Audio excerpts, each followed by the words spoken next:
I walked out of the hospital at one point with my husband being deathly ill, and God was like, you will write this down, you will write a book. And I was kind of like, I don't know, maybe I'm hallucinating or I'm really sleep deprived and stressed. Writing is the way I process things, it's the way I remember things.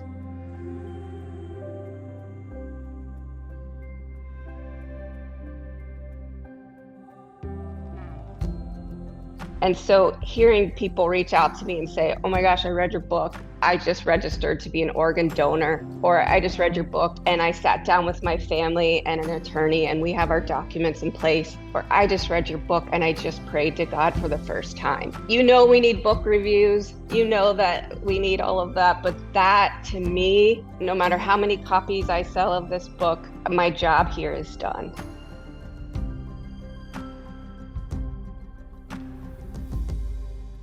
Hey, Chandler Bolt here, and joining me today is Karen Wilkinson. Karen is the author of the book called On Borrowed Breath. If you want to hold it up, Karen, if you're watching this, look at that good looking cover. If you're watching this on the YouTube channel, you can see it. It's a memoir of faith, love, and advocating through a health crisis. Karen successfully published with us at selfpublishing.com. I was telling her right before this, I'm so proud of that cover. And it's just such an incredible and great looking book. She's got an amazing story about dealing with a health crisis, and there was a choice of medication or sunshine, and a powerful conversation with your husband. I'm sure you'll probably share that at some point throughout the podcast episode. Yes.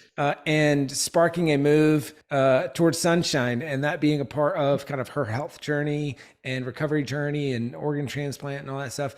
And it's a pretty powerful story. So today we're going to be talking about a few kind of key concepts that I think might be helpful for folks. Writing a memoir and publishing a memoir successfully will be one of them. Writing about your health journey, writing about your faith journey. Like, there's just a bunch of good themes. And hopefully for a lot of people listening to or watching this, I think some of the feedback we've gotten on podcast interviews is like, it's good to learn from people who are 2 steps ahead of you. Sometimes it feels unattainable. I know you were even saying this right before this, Karen, of like, oh, I'm not a Jenna Kutcher or whoever. It's like, that feels so far away that I can't relate.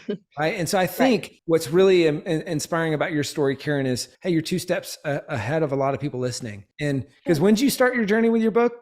So I started in 2021 journaling a little bit, and then 2022. So it's not been that long at all. And then published in March of 23, just a few months. Yeah. So this is what's possible in a year, less than a year. Right. Right. So pretty exciting discussion ahead. I guess first off, welcome, Karen. Great to have you here. Thank you. So good to see you. So you talked about that, started writing or journaling back in 2021, ultimately made the decision to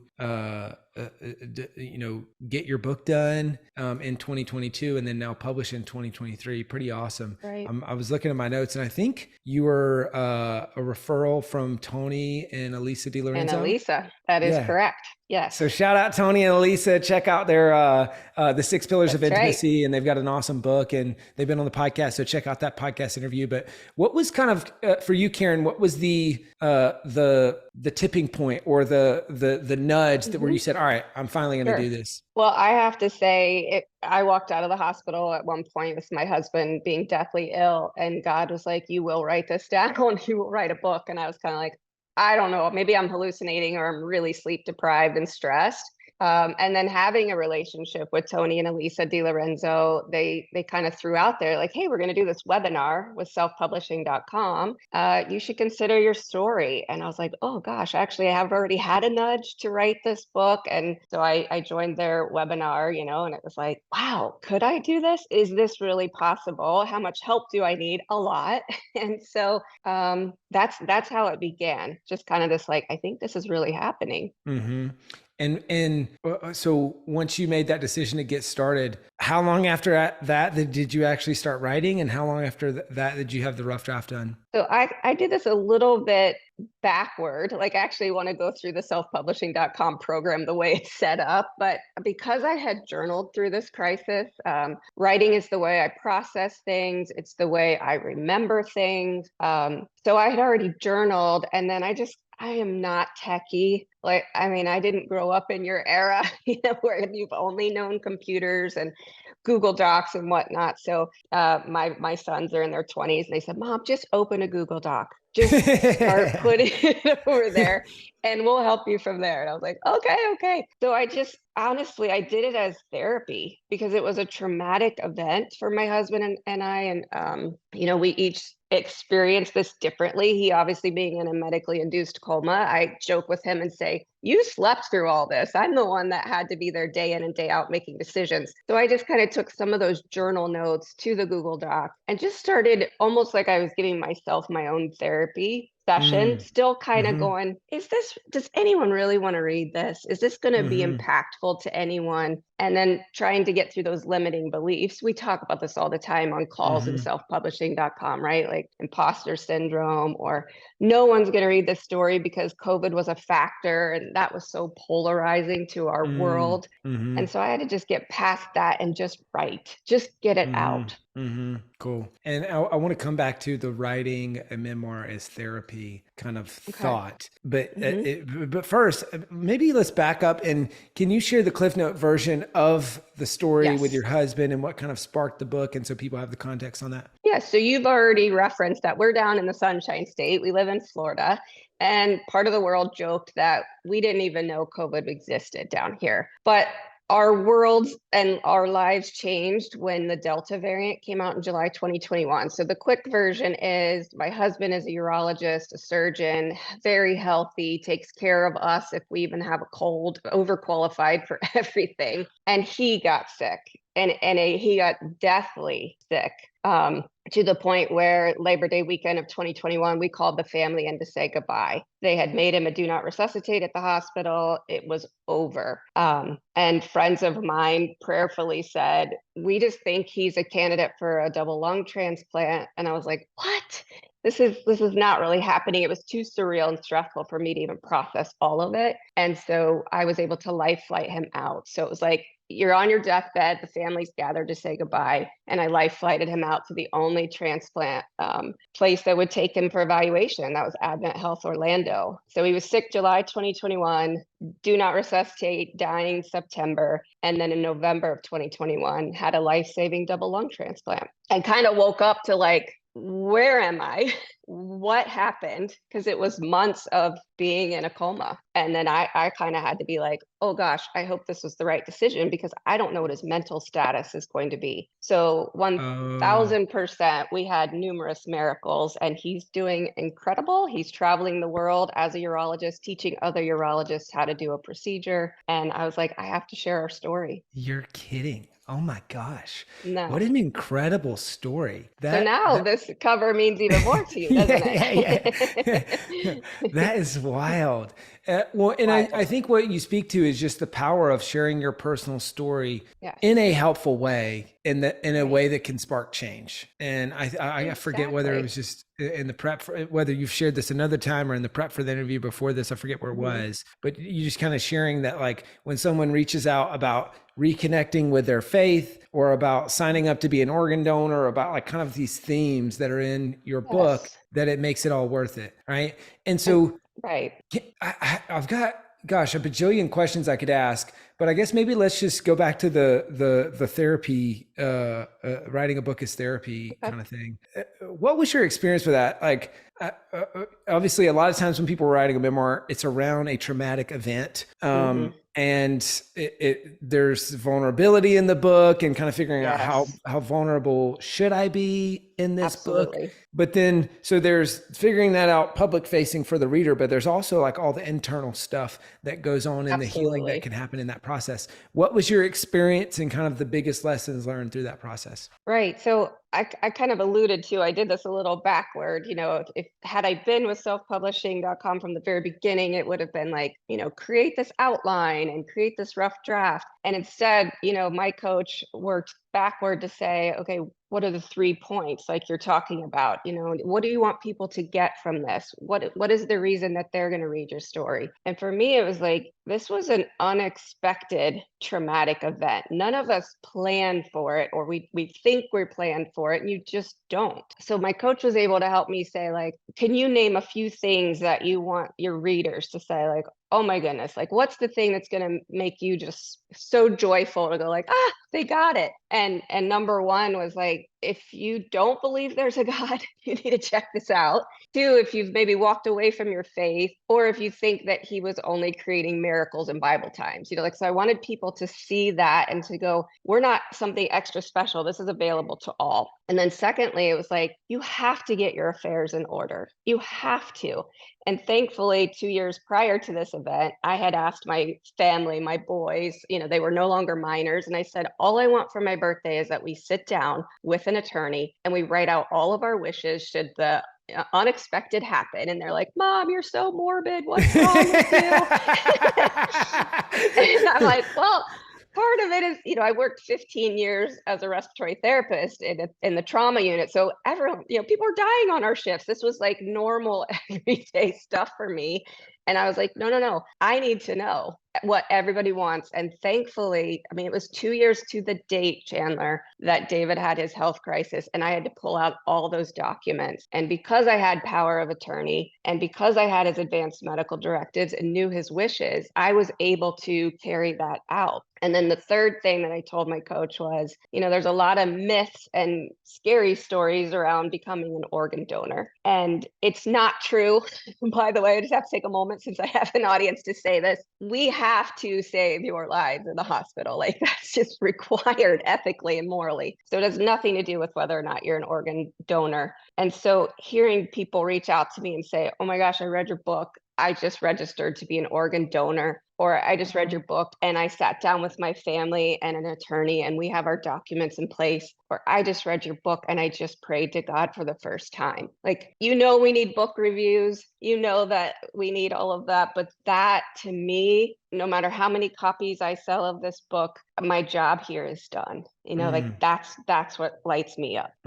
That's powerful. You touched on something that I think is really, really important, and we teach it all the time, but it's not, I would say it's certainly not, it's probably a reason that we teach it.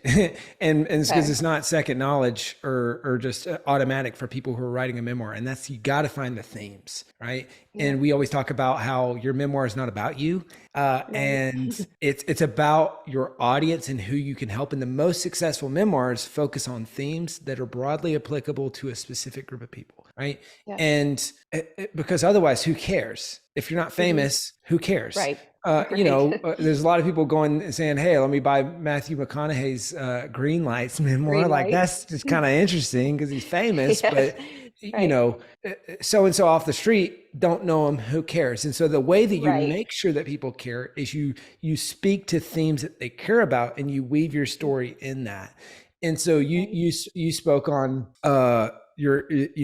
reconnecting with your faith as a theme. You spoke on being an organ donor as a theme, and getting your affairs in order, I think, were the three themes. That's correct. How did you distill down into those, and what would be your recommendation for other people who are writing a memoir, searching for those themes in their story? I think twofold. One, it was having a coach. Like that's number one for me with selfpublishing.com. It was having those one-on-one appointments and meetings and the right questions, even the way you're interviewing me right now. It's those questions, those thought-provoking questions that kind of bring things to the surface. And then I had 2 editors, and so they would read things too. And I'm like, what are you pulling from this? Because again, I had that limited belief of no one's going to read this because it has COVID as a subject. And they're like, are you kidding?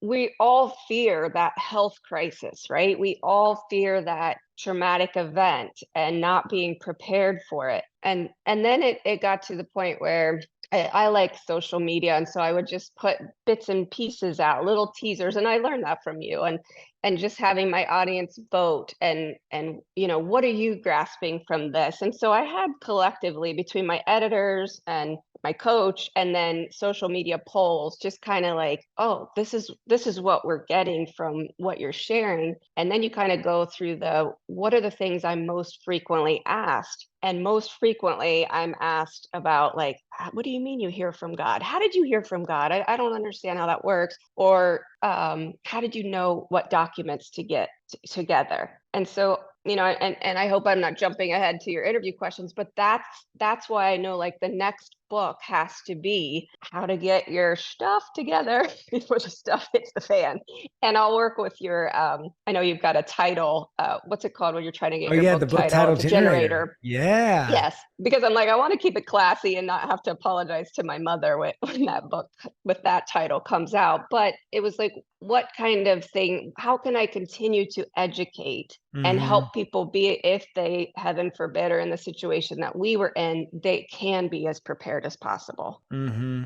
Got it. That's great. Yeah. And I like that hook and rough draft of a title for the next one. The book title Mhm. generator can certainly help just get some ideas Right. flowing. We talk about a lot of times the 4 P's to a best-selling book, right? Person, pain, promise, price. And Mhm. so with the memoir specifically, the pain and the pain promise that needs to be focused around a theme that relates to why people, why people should care.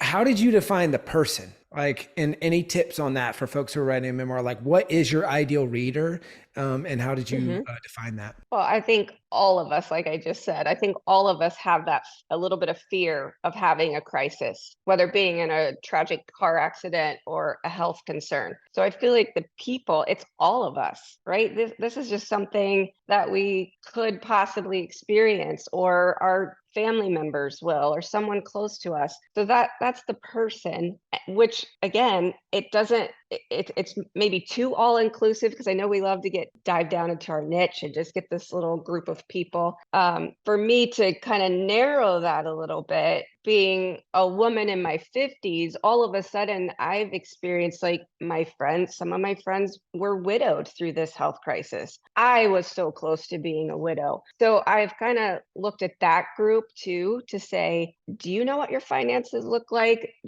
Could you have voted for your husband's business? Like, I was put in a position where I had to vote in his place because there was a buyout and he's in a coma. And so I just tell people, like, listen, I will give all credit and glory to God for saving David's life miraculously. But I do believe, had we not had those documents in place, not only would he have passed away, but we would be in financial ruin, because he was being cut out of everything. And so because those documents are in place, I'm just so passionate about it. And I know you just got engaged, like, congratulations. This is so thrilling, but you already have to start looking at that for your future wife. Like, do I have her as a beneficiary to everything? And so it's just things that some people just don't want to talk about. I'm like, if we hadn't, I wouldn't have been able to do a fraction of what I was able to do because those documents were in place. Yeah. So it's a really good point. And I just had a cousin that passed away, that it was kind of a crazy accident. But then his, I think it was fiance, it was that issue where, Yeah. showing up and they're like, well, hold up, we can't give you his possessions, or we can't Right. tell you more, Right. or, like all this kind of stuff. You can't make decisions. So it's just like a pretty, Right. pretty convoluted process. And I'm What? sorry that happened, but that's kind of my point. Like, the person, it's all of us. It Right. really is Right. all of us. And the pain is that, could I lose the finances? Mm-hmm. Right? I mean, yeah, could you lose the person? Unfortunately, yes. But then the next step is, how do I protect our assets? Mm-hmm. Anyway, yeah. Yeah. So I feel like the person is all of us. I hope you're loving this episode so far. So if you're serious about writing and publishing your book, we would love to chat with you and help create a custom plan. All right. So all you need to do right now is go to selfpublishing.com/schedule. Schedule a 45-minute consultation with one of the experts on my team. All right. Let's implement what you're learning in this episode, and let's see how we can help with your book. Go to selfpublishing.com/schedule. I guess, how do you, because I mean, you've done well with the book. I mean, I'm looking on Amazon right now, 397 ratings/reviews. So knocking on the door of 400, which is no small feat, especially for a memoir. How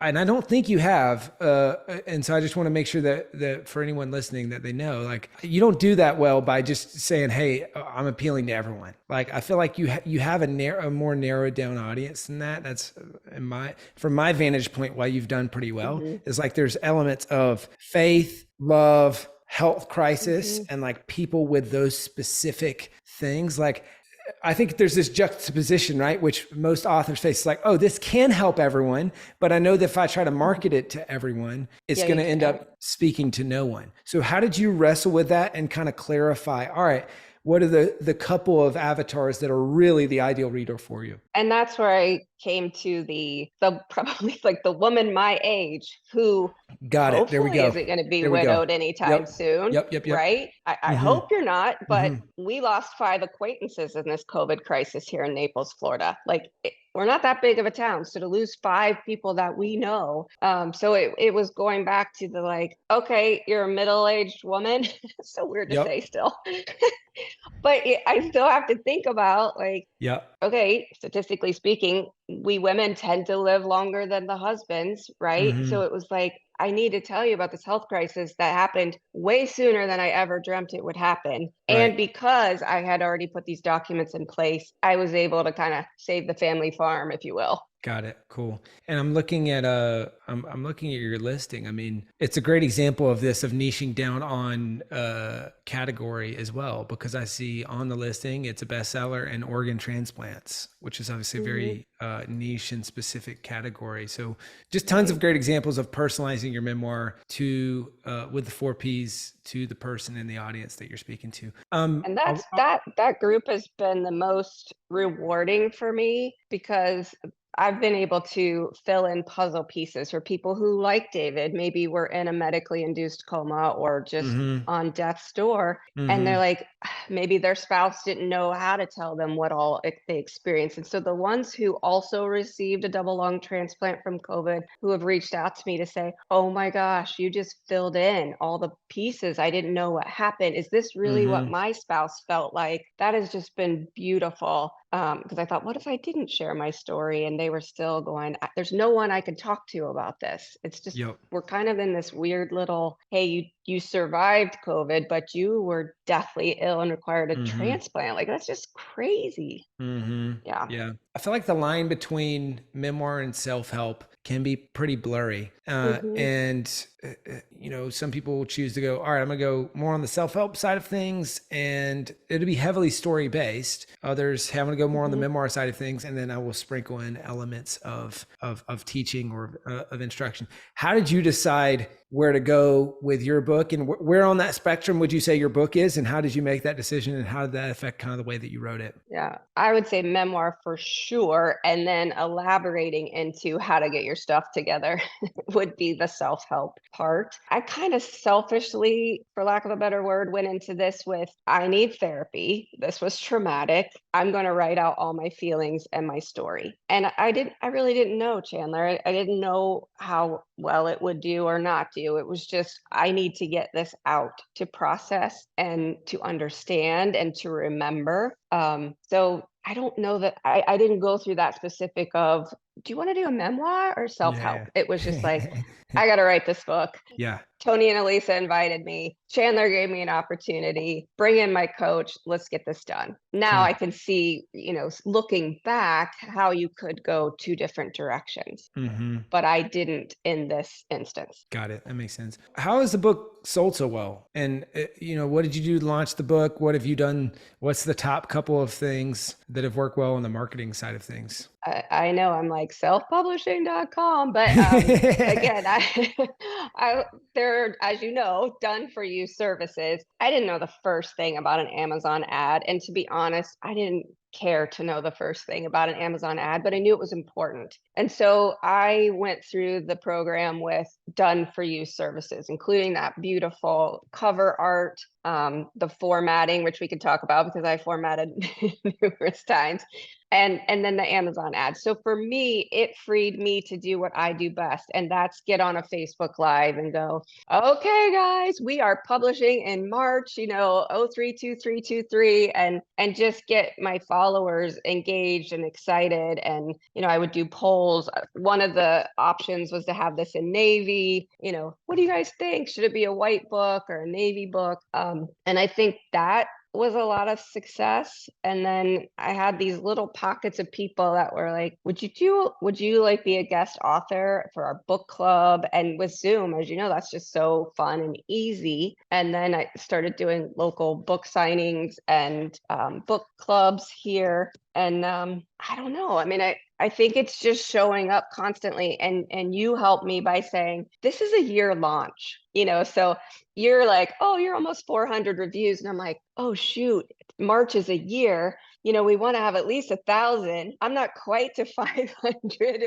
So that's how my brain works. And so even for my birthday in August, I had said, like, guys, all I want for my birthday is, would you be willing to write a review? And then putting that hyperlink on my Instagram stories, Facebook stories, in every text. Like, you just sent me the most beautiful note about On Borrowed Breath. Would you be willing to copy and paste that into an Amazon review? And so you have to work that.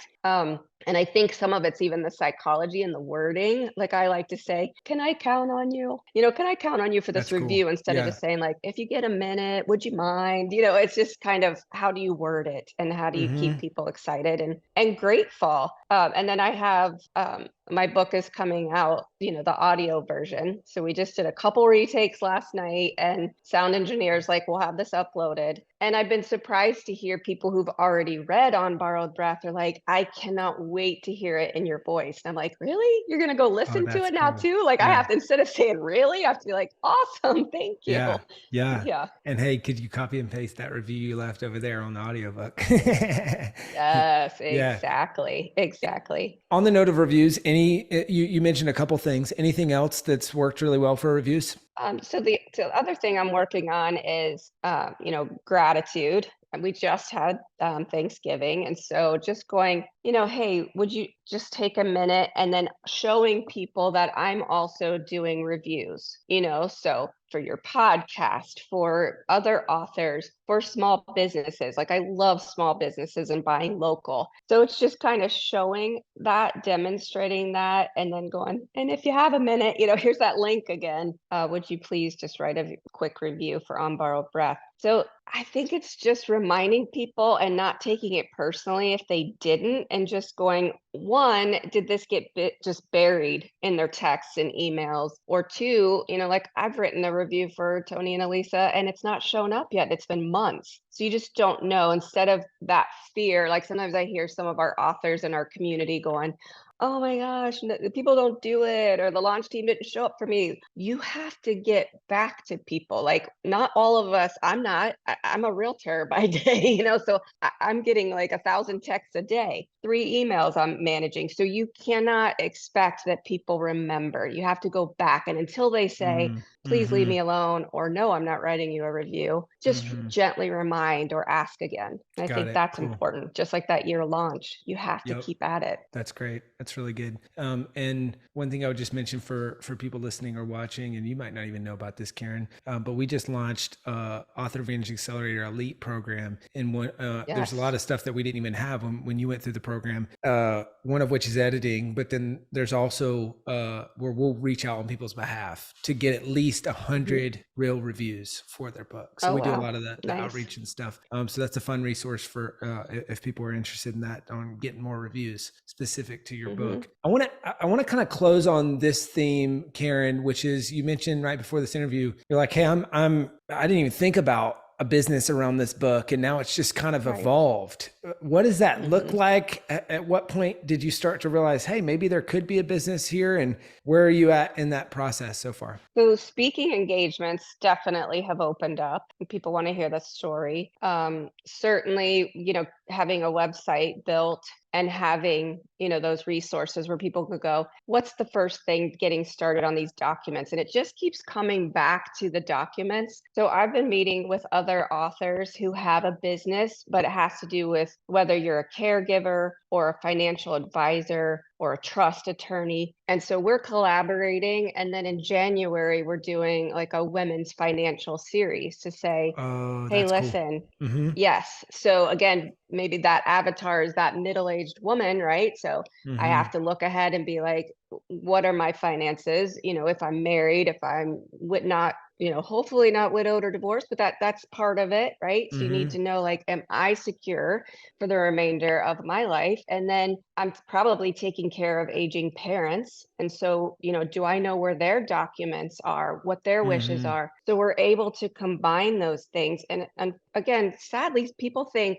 one, you either have to be wealthy to have these documents in place, or I can't afford it. I think our documents were like $1,000, maybe 1,500. It's probably because I live in Naples, Florida. Like you could do it cheaper elsewhere, I'm sure. But my point is, what I would have lost in comparison to paying that $1,000 or $1,500 to get my documents in place, not even comparable. Mm-hmm. So just the business is evolving. Yep. So far, my speaking engagements, I've just said like, hey, whatever fee you would have paid, would you give to this transplant house so that other people Cool. can afford to live there? Da, da, da. Mm-hmm. But as I'm listening to your podcast and listening to some of these people and what they're charging for their speaking engagements, I'm like, maybe I have to rethink some of these things. And I'm Yeah. not there yet, like we started Mm-hmm. at the beginning of this podcast, but Mm-hmm. several steps ahead. It's great. So just And then looking at that. bundling in books and all that stuff. Did you listen to Yes, the Cameron Harold podcast that just came out? I Yeah, did. yeah, that's a Yes, that's good what I'm one. referring. Like, Yeah, I yes. sent that to my internal speaking team, and I'm like, "Hey, let's implement Yeah. this." Right. I was like, shoot, I would have been excited for the business class flight, but no, Yeah. he's like, here, I want this. Yeah, great podcast. That's cool. Nice. Well, what would be well, and I'll just make one comment and then I'll have like a closing question or two. One comment would be, I think what you're doing, fits pretty well for like a 12-week or 8-week or whatever finance boot camp for middle-aged women Hmm. getting their affairs in order, right? And that is a Right. packageable kind of, as we talk about all the time, Yes. is okay. Now that you've got the book, what's the person paying promise price for your offer on the back of Hmm. that? And that feels very straightforward, where there's an ROI, there's a Yes. and then you can also partner with and refer out to and get referral fees Hmm. for attorneys or whoever else that might need Right. help to help in that process. And so it's just like a win-win and a really great offer. So I think that's a smart move Hmm. business wise. And I could even see, as you speak more, you could donate the speaking fees or have them purchase books Hmm. for everyone in the audience, but then use those speaking gigs to generate customers for your Right. business. And that's how we do it. Me and my speaking team go around and speak about writing Hmm. published books, we'll sit down on the spot with, you probably heard me talk about this, but Sure. we'll sit down on the spot and with people and say, hey, let's create a plan. And then here's how we can help implement that plan, and then sign up customers that way. What Karen, would be your parting piece of advice for folks out there who are thinking about writing a memoir about their personal life experience or health journey or that sort of thing? They're seeing themselves in your story and they're thinking about Mhm. doing it. I know. Just do it. It's Nike, right? Just do it. And if you're intimidated like I was with all the technical side of it, open that Google Doc, put the notes app on your phone, because I'll tell you, those thoughts come, of course, when you're driving down the road or you're in the shower. It's like never at the opportune time, or you wake up in the middle of the night. So it was just collect your thoughts. And I love how selfpublishing.com does the writing rooms. So we just go like, okay, there's 10, 20 of us, and no matter what, we're writing for 30 minutes, 1 hour. You'll be shocked. I think you had someone on your podcast recently that was talking about kind of this therapeutic type Yeah. writing, Yeah. and I was trying to think how he said it, but he was like, there were things that I didn't know I was thinking, or thoughts that Yeah. surprised me. And so I just say, just do it. And I think one of your questions earlier had been, like what was that limit? And I had to stop editing myself Mm-hmm. because of that type A personality. And I was like, stop editing. This is why you're Mm-hmm. paying an editor, but just start writing and don't worry about the mistakes, or if your sentence structure is off, who cares? Because Yep. who knows what's going to happen? I thought it was just a therapy session for me, and now it can be a business. Yeah. That's cool. That's really cool. And it's cool to see the evolution of that. We've got one questioner from a question from a listener named Jenna. She says, I'm curious to hear your insights on marketing a book like this. So you've already kind of talked about that a little bit, but she said, or asks, what methods have you found most impactful for reaching Christian readers who might connect with and be inspired by your story? So I would say the podcast, and that podcast generator is so fantastic, and just able to speak with those who are faith-based podcasts for sure, and then of course they promote your book as well. So That's going on been faith-based my way. podcasts. For Got sure. it. Cool. And that was a done for you services too that just picked out. I don't remember if it was 50 or 100. And I just try to pick, one here and there. I'm walking my dog. I've always got my ears in listening to Audible or listening to a podcast. And I would just try to listen. And within the first 10 or 15 minutes, like, do I like this, the feel of this one? And then I would just reach out, Cool. send them a book, all the things that I learned from you. That's great. That's a great tip. Well, guys, if you want one of your questions to be answered on a future podcast episode, just drop that question into either a comment on the video version of this on YouTube, or you can put a question request or even a guest request in a review on the podcast. So whether that's Apple Podcasts, Spotify, wherever you listen to podcasts, you post that there, and we will cherry pick some of those for future episodes. Karen, where can people go to buy a copy of your book and to see more about what you're up to? Sure. So right now it's only sold on Amazon. So On Borrowed Breath or Karen Campbell Wilkinson, however you want to look it up. And you can find me, all my social media channels, as well as my website are all Karen C. Wilkinson. Obviously the website would be karencwilkinson.com. And I love to say there are no E's or R's in Wilkinson. Nice. Well, the book is On Borrowed Breath. Check it out. If you'd like to speak with my team about working with us, obviously experiencing a similar journey that Karen's had with her book, just go to selfpublishing.com/apply. Okay, so selfpublishing.com/apply. You can book a book consultation there. You can schedule a book consultation call there. We'll talk about your goals for your book. We'll create a strategy. And if we can help, we'll talk about how we can do that. We'd love to help you with your memoir or whatever type of book that you might be writing. Karen, this has been so awesome. Thank you so much. You're so inspiring. Thank you. Thank you, Chan. I appreciate the time. Thank you so much for watching or listening to this episode of the Self-Publishing School podcast. I know there's so many places that you could be spending your time. There's other podcasts that you could be listening to, YouTube channels that you could be watching. So thank you so much. It means the world. Now, I want you to do 3 things right now if you found this episode helpful. I don't know if you know this, but we've got a YouTube channel. It's a companion channel to this podcast. All the video versions of the episode are on the YouTube channel. So number 1, subscribe to the YouTube channel. Number 2, if you're listening to this podcast wherever, whether this is Spotify, Apple Podcasts. Number 2, I want you to subscribe to this podcast right now so you don't miss a future episode. And then number 3, this is probably the most important, leave a review on the podcast. All right, reviews are super important and help this podcast get discovered by other people. So number 3, leave a review on the podcast. Thank you so much. I'll see you in the next episode.